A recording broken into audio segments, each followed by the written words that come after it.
Saudara-saudari, Injil kita pada hari ini diambil dari Injil Matius bab 16 ayat 13 sampai 19. Sekali peristiwa Yesus tiba di daerah Kaisarea Filipi. Ia bertanya kepada murid-muridnya, kata orang, siapakah anak manusia itu? Jawab mereka, ada yang mengatakan Yohanes Pembaptis, ada juga yang mengatakan Elia, dan ada pula yang mengatakan Yeremia atau salah seorang dari para nabi. Lalu Yesus bertanya kepada mereka, tetapi apa katamu, siapakah aku ini? Maka jawab Simon Petrus, engkau adalah Mesias, anak Allah yang hidup. Kata Yesus kepadanya, berbahagialah engkau Simon bin Yunus, sebab bukan manusia yang menyatakan itu kepadamu, melainkan Bapa-Ku yang di surga. Dan aku pun berkata kepadamu, engkau adalah Petrus, dan di atas batu karang ini aku akan mendirikan jemaatku, dan alam maut tidak akan menguasainya. Kepadamu akan kuberikan kunci kerajaan surga. Apa yang kau ikat di dunia ini akan terikat di surga, dan apa yang kau lepas di dunia ini akan terlepas di surga. Demikianlah sabda Tuhan.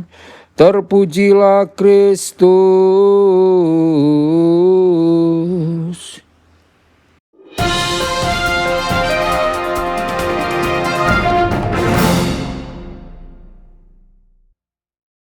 Dalam nama Bapa dan Putra dan Roh Kudus. Amin. Saudara dan saudari terkasih dimanapun Anda berada, jumpa lagi dengan saya Romo Tedens dalam saluran Warta Kabar Sukacita.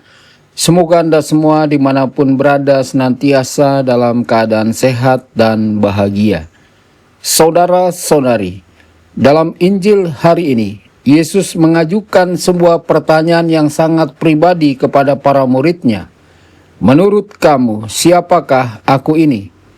Pertanyaan ini bukan sekedar untuk mengetahui pendapat mereka. Yesus sebenarnya sedang mengajak para murid melihat ke dalam hati mereka sendiri. Sebab mengenal Yesus bukan hanya soal pengetahuan, tetapi soal relasi, soal iman, dan soal keberanian menyerahkan hidup kepadanya. Saudara-saudari, orang banyak pada waktu itu mempunyai banyak pendapat tentang Yesus. Ada yang menganggap dia nabi, guru besar, atau tokoh yang luar biasa. Tetapi Yesus tidak berhenti pada pendapat umum. Ia bertanya langsung kepada para murid, menurut kamu? Disinilah iman menjadi sesuatu yang personal. Tidak cukup hanya ikut-ikutan percaya karena keluarga, lingkungan, atau tradisi. Setiap orang akhirnya harus menjawab sendiri, siapakah Yesus bagiku? Petrus menjawab dengan tegas, engkau adalah Mesias, anak Allah yang hidup. Jawaban ini bukan lahir dari kepandaian Petrus. Kita tahu Petrus hanyalah nelayan sederhana. Ia juga pernah takut, goyah, bahkan menyangkal Yesus. Tetapi pada saat itu, Roh Kudus membuka hatinya sehingga ia mampu melihat siapakah Yesus yang sebenarnya. Dan sejak pengakuan iman itu, hidup Petrus berubah. Ia tidak lagi hanya menjadi Simon si nelayan, tetapi menjadi Petrus sang batu karang. Hidupnya memperoleh arah baru dan tugas baru. Iman yang sejati memang selalu mengubah hidup seseorang. Saudara-saudari, pengalaman Petrus ini juga kita lihat dalam hidup Santo Paulus. Paulus sebelumnya dikenal sebagai Saulus, seorang yang begitu membenci para pengikut Kristus. Ia mengejar, menangkap, dan menganiaya orang-orang Kristen. Baginya Yesus hanya ancaman, tetapi semuanya berubah ketika ia mengalami perjumpaan dengan Kristus di jalan menuju Damsyik. Di sana Paulus mendengar suara Yesus, Saulus, Saulus, mengapa engkau menganiaya aku? Sejak saat itu hidup Paulus berbalik total. Ia yang dahulu mengejar umat Kristen, kini justru menjadi pewarta Kristus yang paling berani. Ia meninggalkan kenyamanan, menanggung penderitaan, penolakan, penjara, bahkan akhirnya kematian demi Kristus. Apa yang membuat Paulus berubah begitu besar?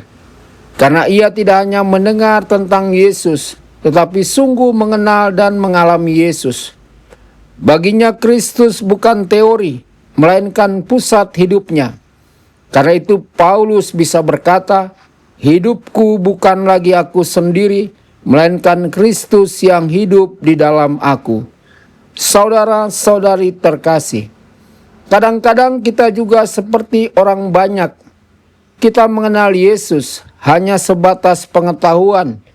Kita tahu tentang doa-doa, datang ke gereja, mengikuti perayaan liturgi, tetapi hati kita belum sungguh berubah. Kita masih mudah marah, sulit mengampuni, iri hati, tidak peduli kepada sesama, atau hidup tanpa arah rohani yang jelas. Yesus hari ini kembali bertanya kepada kita, "Menurut kamu, siapakah aku ini?" Saudara-saudari, kalau Yesus sungguh putra Allah, maka iman kita tidak boleh hanya tinggal di bibir. Iman harus tampak dalam hidup sehari-hari, dalam kesabaran menghadapi keluarga, kejujuran dalam pekerjaan, perhatian kepada orang kecil, kesetiaan dalam doa, dan keberanian menjadi saksi Kristus di tengah dunia. Petrus dan Paulus mengajarkan kepada kita bahwa orang kudus bukanlah orang yang sempurna sejak awal. Mereka juga pernah lemah dan jatuh, tetapi mereka membuka hati bagi Tuhan, dan Tuhan mengubah hidup mereka menjadi luar biasa. Hari ini, Tuhan pun mampu melakukan hal yang sama dalam hidup kita. Ia tidak mencari manusia yang sempurna. Ia mencari hati yang mau percaya dan mau dibentuk. Maka marilah kita bertanya dalam hati kita, apakah Yesus sungguh menjadi pusat hidup kita? Apakah kita hanya mengenal Yesus dari luar atau benar-benar hidup bersamanya? Apakah iman kita sudah mengubah cara hidup kita? Semoga melalui teladan Santo Petrus dan Santo Paulus, kita semakin berani mengakui iman kita, bukan hanya dengan kata-kata, tetapi terutama melalui hidup yang mencerminkan kasih Kristus. Tuhan Yesus memberkati dan menyertai Anda semua. Sabda Allah adalah kebenaran. Sabda Allah adalah kehidupan. Mari kita mencintainya, mari kita menghayatinya. Ya Tuhan yang ku muliakan, sabdamu angkat rasa